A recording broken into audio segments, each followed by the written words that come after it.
Hello बच्चों, आज हम लोग पढ़ेंगे एमांटान का नियम, एवोगाड्रो का नियम। इसके बाद पढ़ेंगे आदर्श गैस समीकरण। तो एमांटान का नियम क्या है? एमांटान का नियम क्या है? यानी स्थिर आयतन पर किसी गैस का जो दाब है उसके उसके परम ताप के समानुपाती होता है। काहे पर है? स्थिर आयतन पर किसी गैस का जो दाब है उसके परम ताप के समानुपाती होता है। तो हम समानुपाती जो हटाते हैं तो क्या लगेगा? स्थिरांक लगेगा। तो क्या हो जाएगा? केटी। ये हो जाएगा। तो क्या हो जाएगा? पीटी बराबर के क्या है? स्थिरांक है। दो भिन्न ताप पर क्या हो जाएगा? दो भिन्न ताप पर क्या होगा? जब स्थिरांक है तो क्या हम लिख सकते हैं? P1 अपान B1 बराबर P2 अपान B2। ये हमारा नियम किसका है? एमांटान का नियम। अब हम दूसरा नियम पढ़ेंगे, एवोगाड्रो का नियम। काहे का नियम? एवोगाड्रो का नियम। तो एवोगाड्रो ने क्या किया था? इसको अमादियो एवोगाड्रो ने प्रस्तुत किया था। इन्होंने कहा था कि समान ताप व दाब पर सभी गैसों के समान आयतन में अणुओं की संख्या समान होती है। समान ताप व दाब पर सभी गैसों के समान आयतन में अणुओं की संख्या समान होती है। तो समान आयतन में क्या है? अणुओं की संख्या समान होती है। अणुओं की संख्या या अणुओं की संख्या समानुपाती होती है मोलों की संख्या। तो भी समानुपाती क्या होता है? n। यह किसका नियम है? एवोगाड्रो का नियम। एवोगाड्रो का नियम। अब हम पढ़ेंगे आदर्श गैस समीकरण। मेन क्या है? आदर्श गैस समीकरण। तो आदर्श गैस समीकरण क्या है? पीबी बराबर जो एनआरटी होता है, आदर्श गैस समीकरण। तो वह समीकरण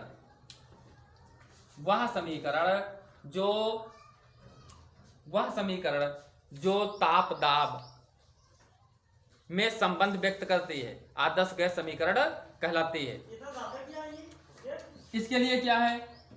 ताप दाब आयतन में बायल, इसमें तीन नियम प्रयुक्त होते हैं। बायल का नियम।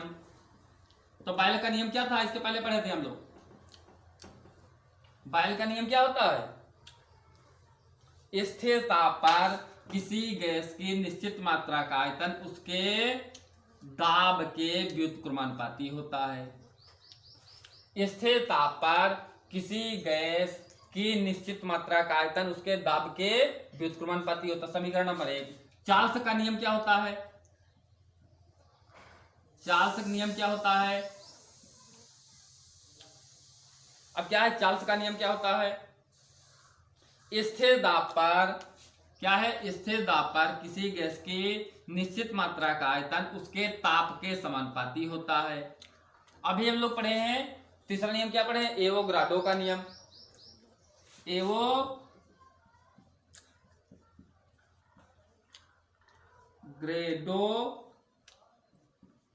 का नियम। तो समान आयतन में अणुओं की संख्या समान होती है या मोलों की संख्या समान होती है। ये कौन कहता है? एवोगाड्रो। अब क्या है? समीकरण 1 व 2 व 3 को मिलाने पर, समीकरण 1, 2 व 3 को मिलाने पर तो सब में क्या है? V है। V समानुपाती, यहां नीचे P है, ऊपर T है, ऊपर N है। तो क्या हो जाएगा? T N ऊपर आ जाएगा और P नीचे आ जाएगा। तो समानुपाती हम हटाते हैं तो क्या लगाते हैं? कोई स्थिरांक। तो यहां स्थिरांक लगाए R। जहां आर क्या है, जहां आर बराबर गैस स्थिरांक है, गैस स्थिरांक है, जिसका मान हम लोग जानते हैं 0.082 लीटर वायुमंडल प्रति डिग्री और प्रति मोल होता है। तो ये समीकरण क्या हो जाए, पीबी बराबर हम लिख सकते हैं एन आर टी। ये हो गई आदर्श गैस समीकरण, आदर्श गैस समीकरण। अब मोल बराबर हम लोग जानते हैं, अगर मान लिया क्वेश्चन में दिया हो ग्राम में भार, अणुभार दिया हो, तो क्या है यन बराबर क्या होता है, यानी मोल बराबर यन क्या है, अणुओं की संख्या या मोलों की संख्या। यन बराबर क्या होता है, मोलों की संख्या। तो शुरुआत से हम लोग पढ़ते हैं, मोल बराबर क्या होता है, ग्राम में भार, ग्राम में भार अपान क्या होता है, अणुभार, यह होता है। अब ग्राम में भार को कहे से डब्लू, अणुभार को कहे से प्रकट करते हैं यम से। तो इस समीकरण को हम इस प्रकार भी लिख सकते हैं, पीबी बराबर डब्लू अपान यम इंटू आर टी। जानते हो कभी कभी क्वेश्चन पूछा जाता है कि क्या है आदर्श गैस समीकरण में पी क्या है, वी क्या है, डब्लू क्या है, यम क्या है, आर क्या है और टी क्या है। तो पी क्या है, पी क्या है, गैस का दाब है। वी क्या है, गैस का, वी माने वॉल्यूम, वॉल्यूम माने आयतन, तो क्या है आयतन है। पी माने प्रेशर, प्रेशर माने क्या होता है, दाब है।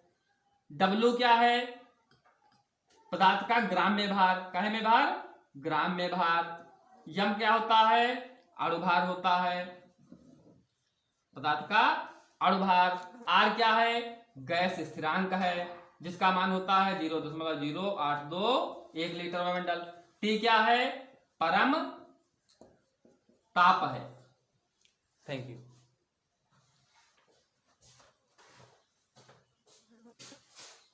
हेलो बच्चों, आज हम लोग पढ़ेंगे एमांटान का नियम, एवोगाड्रो का नियम, इसके बाद पढ़ेंगे आदर्श गैस समीकरण।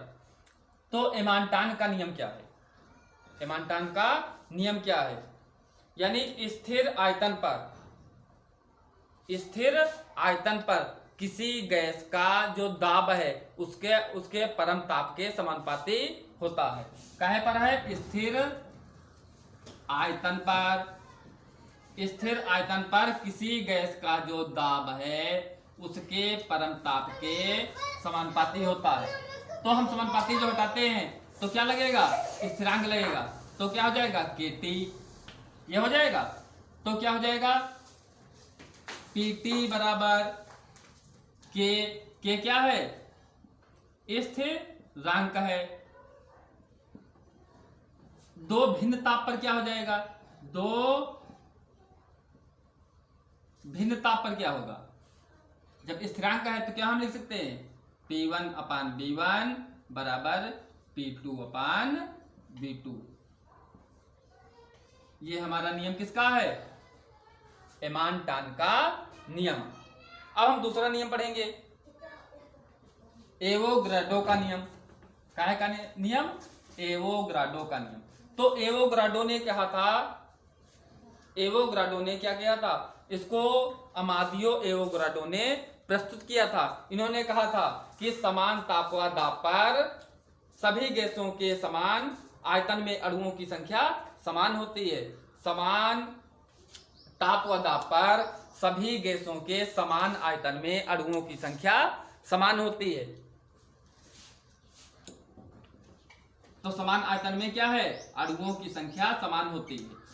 अणुओं की संख्या या अणुओं की संख्या समानुपाती होती है मोलों की संख्या। तो V समानुपाती क्या होता है, n। यह किसका नियम है, एवोगाड्रो का नियम, एवोगाड्रो का नियम। अब हम पढ़ेंगे आदर्श गैस समीकरण। मेन क्या है, आदर्श गैस समीकरण। तो आदर्श गैस समीकरण क्या है, पीबी बराबर जो एनआरटी होता है, आदर्श गैस समीकरण। तो वह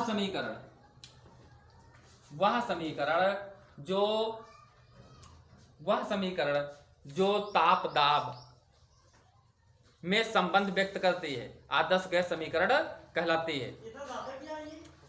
इसके लिए क्या है, ताप दाब आयतन में बायल, इसमें 3 नियम प्रयुक्त होते हैं। बायल का नियम, तो बायल का नियम क्या था, इसके पहले पढ़े थे हम लोग। बायल का नियम क्या होता है, स्थिर ताप पर किसी गैस की निश्चित मात्रा का आयतन उसके दाब के व्युत्क्रमानुपाती होता है। स्थिर ताप पर किसी गैस की निश्चित मात्रा का आयतन उसके दाब के व्युत्क्रमानुपाती होता है। समीकरण नंबर 1। चार्ल्स का नियम क्या होता है, चार्ल्स का नियम क्या होता है, अब क्या है चार्ल्स का नियम क्या होता है, स्थिर दाब पर क्या है, स्थिर दाब पर किसी गैस की निश्चित मात्रा का आयतन उसके ताप के समानुपाती होता है। अभी हम लोग पढ़े हैं तीसरा नियम, क्या पढ़े हैं, एवोग्राडो का नियम। एवोग्रेडो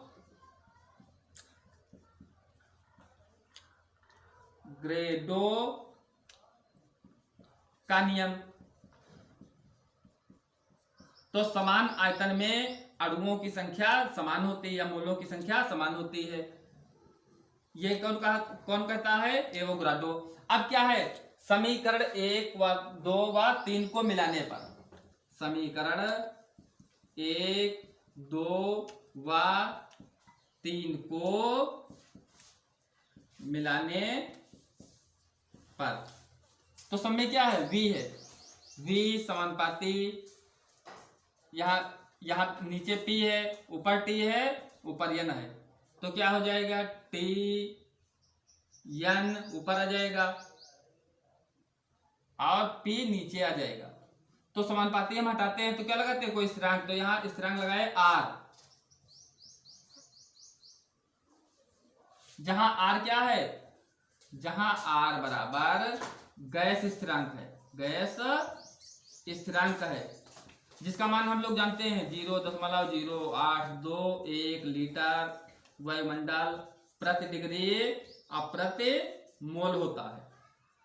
तो ये समीकरण क्या हो जाए, Pb बराबर हम लिख सकते हैं NRT। ये हो गई आदर्श गैस समीकरण, आदर्श गैस समीकरण। अब मोल बराबर हम लोग जानते हैं, अगर मान लिया क्वेश्चन में दिया हो ग्राम में भार, अणुभार दिया हो, तो क्या है, N बराबर क्या होता है, यानी मोल बराबर N क्या है, अणुओं की संख्या या मोलों की संख्या। N बराबर क्या होता है, मोलों की संख्या। तो शुरुआत से हम लोग पढ़ते हैं, मोल बराबर क्या होता है, ग्राम में भार, ग्राम में भार अपान क्या होता है, अणुभार, यह होता है। अब ग्राम में भार को कहे से W, अणुभार को कहे से प्रकट करते हैं M से। तो इस समीकरण को हम इस प्रकार भी लिख सकते हैं, Pb बराबर W अपान M इंटू RT। जानते हो, कभी कभी क्वेश्चन पूछा जाता है कि क्या है आदर्श गैस समीकरण में P क्या है, V क्या है, W क्या है, M क्या है, R क्या है और T क्या है। तो P क्या है, P क्या है, गैस का दाब है। V क्या है, गैस का, V माने वॉल्यूम, वॉल्यूम माने आयतन, तो क्या है, आयतन है। P माने प्रेशर, प्रेशर माने क्या होता है, दाब है। W क्या है, पदार्थ का ग्राम में भार, काहे में भार, ग्राम में भार। M क्या होता है, अणुभार होता है, पदार्थ का अणुभार। R क्या है, गैस स्थिरांक है, जिसका मान होता है 0.082 लीटर वायुमंडल। T क्या है, परम ताप है। Thank you.